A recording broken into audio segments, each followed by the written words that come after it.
Welcome back to ECJ Academy, and today we're with Professor Jason Reese from The Ohio State University. When you say our history leaves scars in the environment, how long do you think we'll be affected by this? In some cases, decades, and in more severe cases, a half century or more. And particularly when we think about our highways and how they've impacted our neighborhoods in the heart of the city, and then industry and the pollutants left behind by industry. Okay.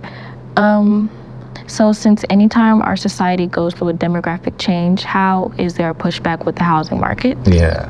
What we saw historically was that as cities grew more diverse, efforts to enforce social control over people in terms of where they could live grew very rapidly.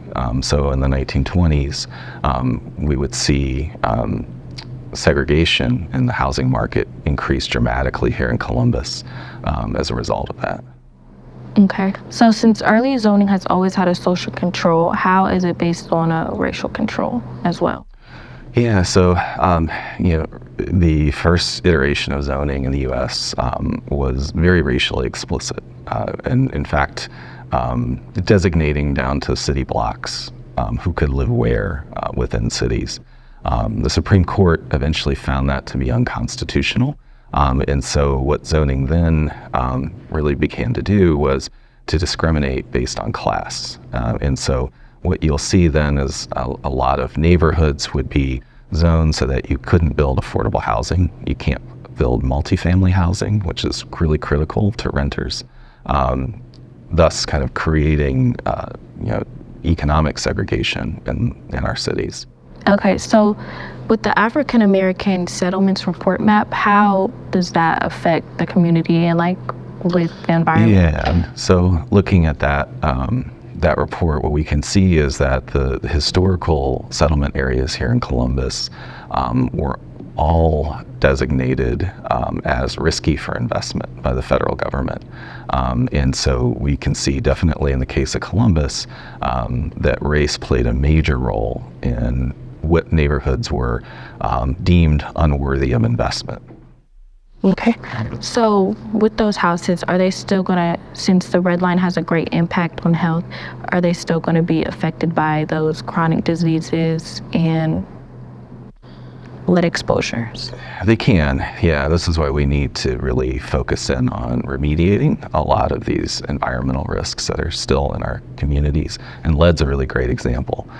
We haven't sold lead paint for decades in the United States, but because of the legacy of redlining and that houses were not invested in, there's this legacy of old lead paint and other toxins like asbestos and things like that, that people are, basically poisoned by within their own environment. And so we can change that, but it actually takes direct action and investment to get those pollutants out.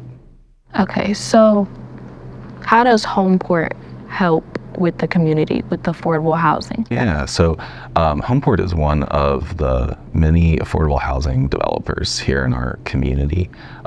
They've been active in supporting multifamily rental housing in our community for a long time. They just opened up new affordable housing in the Linden community, but they're one of several organizations. So Children's Hospitals also invested very heavily into affordable housing on the south side of Columbus. And we have now Franklin County Land Trust, which is helping folks get access to home ownership who couldn't have been able to own a home before. So these are examples of the programs that we need to make sure that people are in healthy environments, they're in housing that's stable and affordable, and that, as our neighborhoods continue to change and improve over time, that people are not pushed out of their communities. How as a community can we help local food efforts? Yeah, well, one, to actively participate. Visit their markets, which are critical to helping those programs be sustaining, and to help folks kind of sell the food that they're producing, but also more actively, their community gardens and other local food efforts that always need volunteers. They always need folks to help in that context. And it can be a great way to kind of build relationships with other community members. in addition to the health benefits of better, fresher food. Okay. Are there any places around Columbus that have those local food efforts? Yeah. I would look at the Bronzeville Growers Market here on the Near East Side, which has been very active and one of our longer running local food efforts. Also Franklinton Farms on the west side, which is another very large local food effort. And Mid-Ohio Food Collective, which runs a lot of our emergency food services, also has some gardening plots that they work particularly with some of our immigrant communities to be able to grow their own food. When looking at the history of the past of racist and discrimination, how can we center the values of health?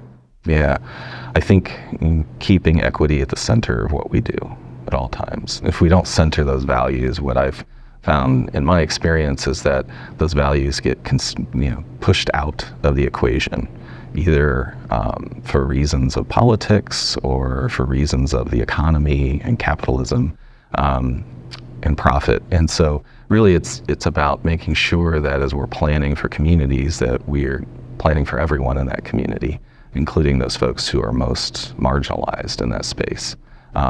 And keeping that focus on equity is really kind of what's going to be critical if we're actually going to see the changes we want to see happen in our communities happen. Okay. Thank you for your time.